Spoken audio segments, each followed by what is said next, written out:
name is Angela Moore. I'm a sustainability consultant in my 9 to 5, but in my 5 to 9, I work to green my home for me and my daughter. In this video, I'm going to be showing you 3 areas that I still struggle with in the area of environmental products. And I'm also going to be sharing with you why I am not going to replace these items with something more environmentally friendly. So let's get right on into the video. The first item that I actually still struggle with to this day is, and I have a little basket of the items, is this. It is sheet mask, and it's not technically just this brand. This is just the brand that I have right now on hand of what I'm using. But I really struggle with facial sheet mask. This is something that I actually have tried to find an alternative to, and the alternative I really did not like. I don't know when I was introduced to these sheet masks, but I want to say it was during the pandemic. And ever since then, these have had such a strong hold on me and has had such a strong hold on my skincare routine. And I feel that they have had such a strong hold on me because I enjoy them so much. Like I really enjoy them. There is alternatives to this, right? So there are, products that you can use, like masks like these. So I have a mask. This is also a hydrating mask. I love this too. But this is somewhat of a better alternative because it's not as if you're just using this once and then kind of like throwing it away. Whereas the sheet mask, you are just using once and throwing away. This you're using maybe a few times, and actually you can technically take this back to Kiehl's and recycle it, and they actually will give you points towards their rewards program, which is what I usually do. I just keep these empties and recycle them in Kiehl's. These you cannot. You can't recycle the product cover. You can't recycle the sheet mask. It just all is single use. So you may ask, why do you even struggle with it? Like, you know good and well, as a sustainability consultant, single use is not environmentally friendly. I know that. I know that better than anyone else, that is not good. And that is something I still struggle with. I feel like I still struggle with it because I have so much enjoyment in using it. The sheet masks have become so much a part of my work routine. And what do I mean by work routine? So every Monday morning before logging into work, I put on a sheet mask. Every Friday night, like as I'm closing out the work week, I put on a sheet mask. It feels as if like it has become a ritual for me. And it's a ritual that I actually really do enjoy. So that's the number one area I struggle with, is that I have to be transparent and honest. I'm not looking for an alternative to my sheet mask. I enjoy them too much, and I feel like if I replace them with something that is greener or more alternative, it probably would just take the whole joy out of that weekly routine that I have. So I'm not looking to replace them. So let's move on to number 2. I am also a little embarrassed to share these. And the reason being is because I know better than anyone else that these items do not improve your indoor air quality. They only make them worse. But for some odd reason, I still buy them and I still use them. I have to be honest, I don't use these items every day. They're not something that I purchase and hoard and just have a lot of, but I do buy them and I buy them often. And I'm gonna put these items in the same category, okay? And that is things like this. Okay, so if you don't know what this is, so candles. I love candles. I love anything that smells like this scent, and incense. I know that these items are not good for my indoor air quality. I know that. Like I said, with the sheet mask, better than anyone.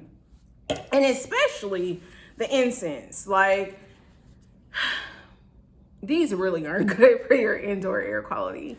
But I enjoy them so much. I actually have tried a greener option for them. I bought some little tea lights that were reusable, and also I have some rechargeable batteries just around here that I recharge. And I tried to use them, and I mean, those little reusable ones did not hold the same energy as a regular candle. And so once again, just like the sheet mask, I have tried something a little greener, but the level of enjoyment is just totally gone. So I am not looking for an alternative to it, just to be quite honest. I'm gonna still keep buying candles and incense. I don't discriminate with candles. I like the expensive ones, as you can see, and I like the not so expensive ones, as you can see, from Bath and Body Works. Now incense, I am really careful with, because I do know for a fact that these are, you know, not the best for indoor air quality, but I try to use incense from companies that are definitely more sustainable. Let me just say that. And this company is really sustainable. I'm not gonna go into this company in this video, but if you get a chance, read their sustainability story and it will blow you away. Aesop is one of those brands that I absolutely love. Yes, they're a little pricey, but I feel that what I spend on Aesop products is worth every penny. But their sustainability story is out of this world. I'm not gonna go into it because that's not what this video is about, but if you have a chance, read their sustainability story on their website. Read about how they develop their storefronts. I mean, it's just such a beautiful, beautiful sustainability story.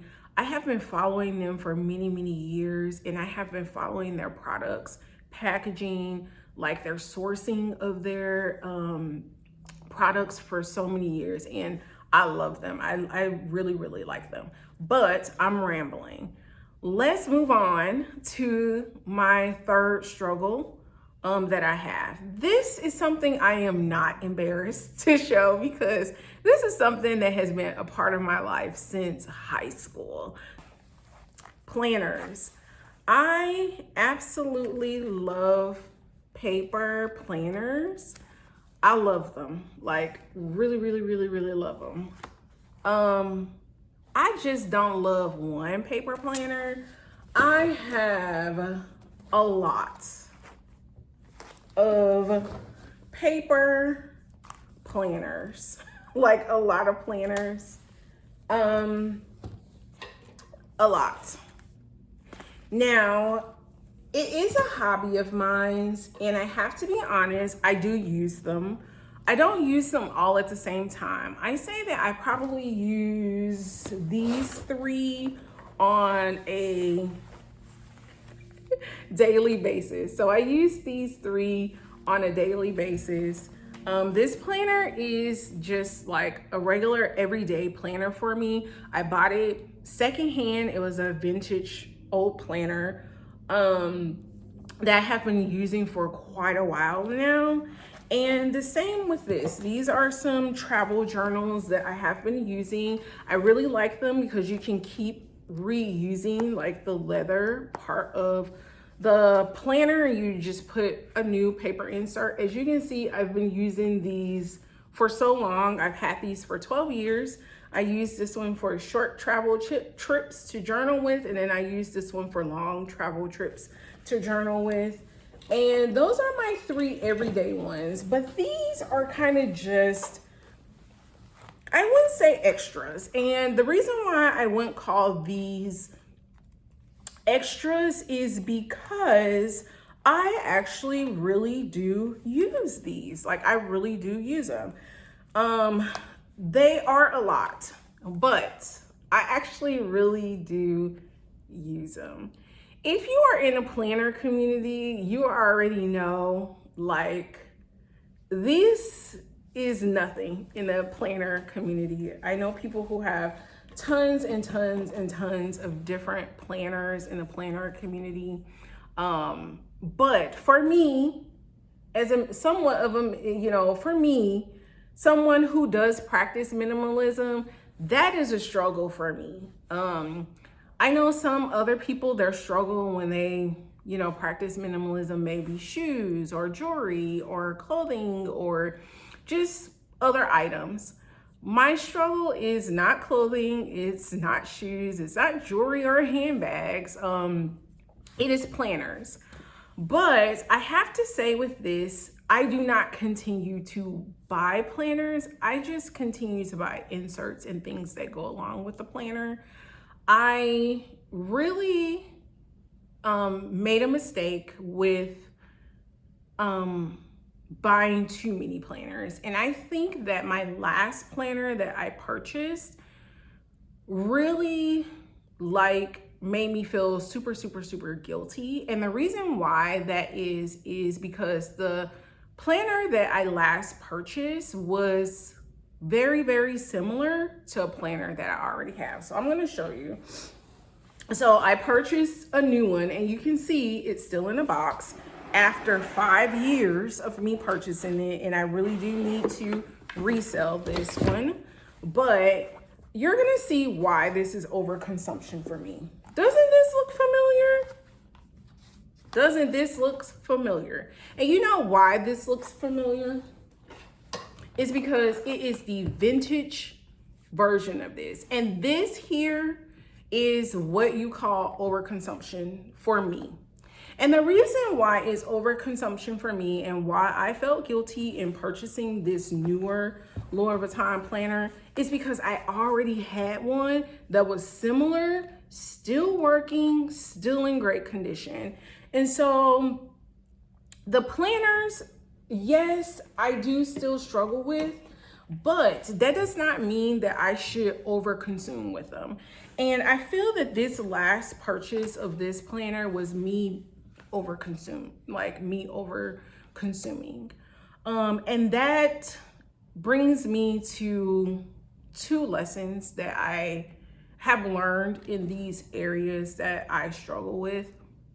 And the first lesson is, when you practice sustainability for home lifestyle, it's not going to be perfect. I have been greening my home for 20 years. I've been working in the field of sustainability for 10 years, and you can add some extra years thinking back on some other things that I have done green, but really my career, 10 years.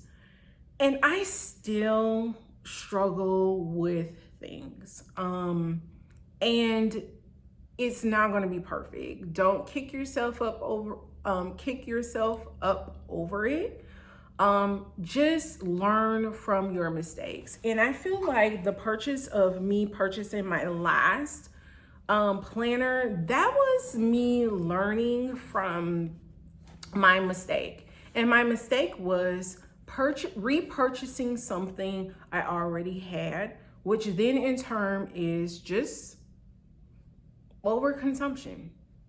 It really was no need for me to purchase a new one. I had one that I already can use. And so lesson 1 is no, it's not going to be perfect. And lesson number 2 is sometimes there are things in your life that just bring you that level of joy and happiness. And if it is to make you feel that you are depriving yourself of that level of joy and happiness, don't try to find a green alternative for it. Yes, you heard me say it. Do not try to find a green alternative for it. Enjoy it, enjoy that item, and then make up for it in areas that you are willing to compromise on for sustainability.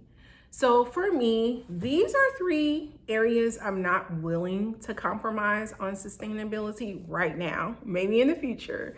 But right now, I'm not willing to compromise on these 3 areas of sustainability. But what I am willing to compromise on is I am willing not to give in to fast fashion.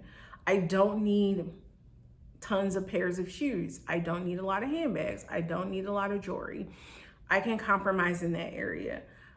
I can compromise in areas of using reusable items in other areas, right? So if the majority of my life is pretty much sustainable and eco-friendly and environmentally friendly, I think that I can hang on to these 3 little items here, right? And so that's kind of a philosophy that I go by. I don't try to make everything perfect.